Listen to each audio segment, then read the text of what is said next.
Hello from the Blue Oval Car Barn in Mineral Wells, Texas. We're right down the street from the fabulous Baker Hotel, underneath the Crazy Water sign, and we've got Ready Kilowatt at night blazing out on the side of our building. We're easy to find. Come down and see us. Today I want to talk about one we're about finished with. This is a 67 Shelby GT500. We found this car in a 4-car barn find in Alabama in July of 23.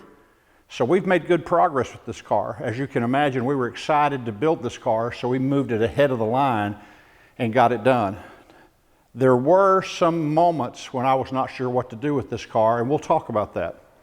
So this is a 67 Shelby GT500, a fairly early car, meaning it's got functional air scoops cooling the rear brakes. It's got the inboard headlights, those sorts of things. It's an 1100 series car, I believe, which Shelby guys know what that means.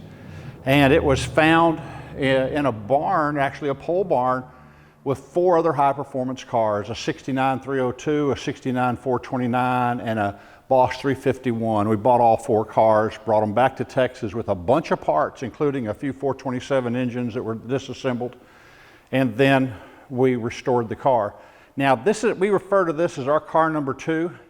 It's not the second Shelby built, it's our car number 2. We have another white one, no stripes, that's a concourse car that's going to be debuted at Ponies in the Ozarks in a couple of months.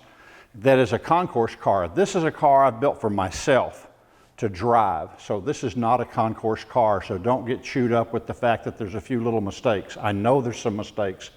I built this car the way I wanted it.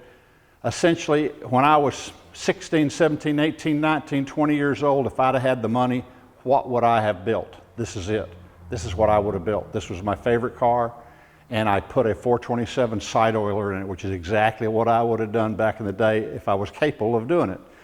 Now, I did run into some trouble trying to decide what to do with this car because it wasn't in terrible shape, but it had so much mildew, so much paint separation and rot. The fiberglass was in bad shape. The interior was full of rodents, so we went ahead and restored the car.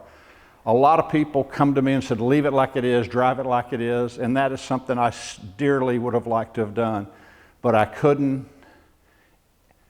righteously make that decision knowing what I knew about the car. I was looking at the fine details and the upholstery and the underside of the car and the condition of the fiberglass and the condition of the metal. So this car was completely restored. It's got a 427 side oiler in it, and we're just about done with the car. Now, here's a picture of when we found it back in July of 23. This was a terribly difficult time for me because I'd just gone through some heart surgery, and it was humid as hell and hot as hell, and I just barely was able to get it done. I ended up having to send a crew back to help me get all 4 cars because I wasn't physically capable of doing it. This is a 67 GT500 at the Blue Oval Car Barn. We're going to post a few pictures of it now so you can see the car. Come see it. I'll take you for a ride in it at the Blue Oval Car Barn in downtown Mineral Wells, Texas. We hope to see you soon.